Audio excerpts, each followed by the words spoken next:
Hey guys, Ultraman52 here. Today is another toy review, and today is another requested one. This figure was requested by, if I'm correct, Boopai 1313 or 1313, whatever. I forget it. I'm sorry, but this review is for him, and he requested me to do a review on the Bandai Creations Burning Godzilla.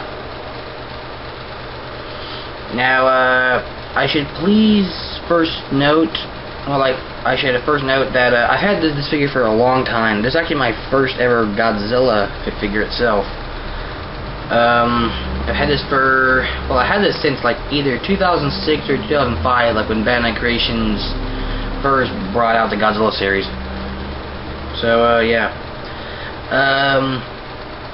It's a really nice figure. It's based off of the Bandai mold, which everyone thinks is a hell of a lot better, like even me.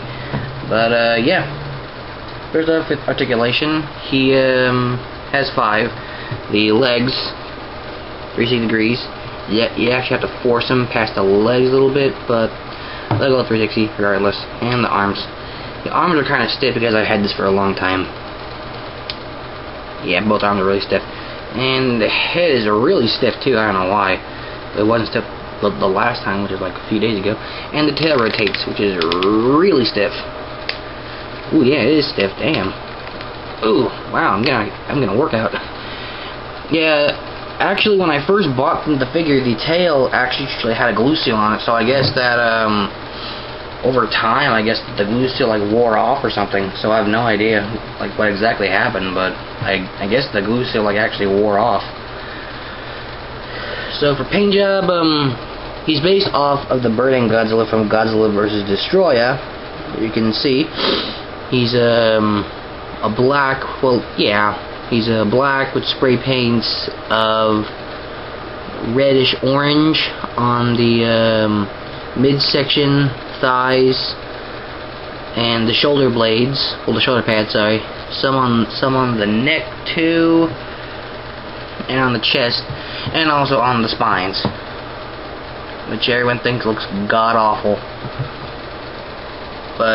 And also the eyes are painted, you can barely see it, but the eyes are painted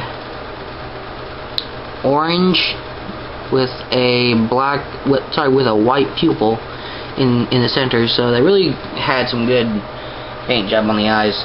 And also the mouth, red tongue and white teeth. And for detail, I would say he's fairly accurate, I guess. As you can see, he has all of the scales. The spines, I really thought that they could have done a better job on, because they kind of look like half-assed. But I can't complain, because this was when Bandai Creations, this was wave 1 of Bandai Creation Godzilla stuff. So I can't really complain too much. The claws look pretty cool too, I guess. The toes, pretty cool. The head design does look, well, actually the head design is my favorite part about the figure itself. Got a nice classic Godzilla look there. And the tail is pretty long, so I guess they got that right too, but I think it should be like a bit longer, but that'd be a little too much. And the spines too. And now we're going to move on to some size comparisons. Now, this figure is pretty short. He's about 6 inches tall, and he's incredibly small to other figures. And let's size him up with his classic opponent, Destroya. As you can see, the sizing is way off. Destroya should be at least towering over Godzilla, like to right here. Actually, no, I'm sorry. Should be at least like this big to Destroya. Like that big. That's literally how it should be. If you want something like a little more accurate, then I would say go for the Bandai Creation Destroya, which is a lot bigger and looks a lot better for this size comparison. But yeah, not too good with Destroya. And since he really doesn't size well with any other figure, like I said, we'll just size well with one more. Let's go for the Heisei King Ghidorah. Again, the sizing is off. Sizing is off. But like I said, this figure is, actually it's both their fault, because, he's really short and so is he. Like, if you want, like, some match for King Ghidorah, I would say go for, like, a little figure, like, about, like, this tall. Like, just to go, like, right to where my finger is. That's pretty much where you should pretty much be, like, get a figure to match up with King Ghidorah. So, yeah. So, overall view, he's a pretty good figure.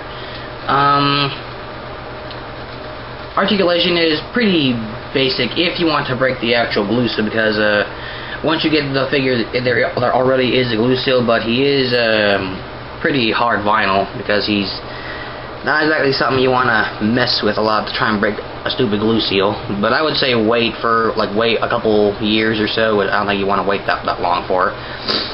And wait for the year to, well, yeah, like wait for the glue seal to break itself, so yeah.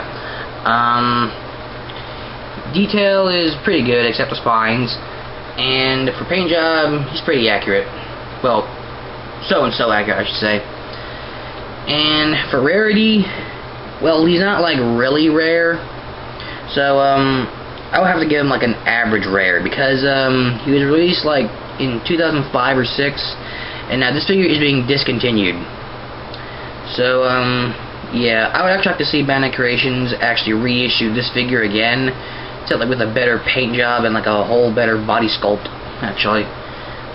So, yeah, if you guys, well, hope you guys enjoy this review, and I hope, BooPie1313 or whatever his name is, I'm sorry, but, yeah, I hope you guys all enjoyed this review, and I'll see you later in Sayonara.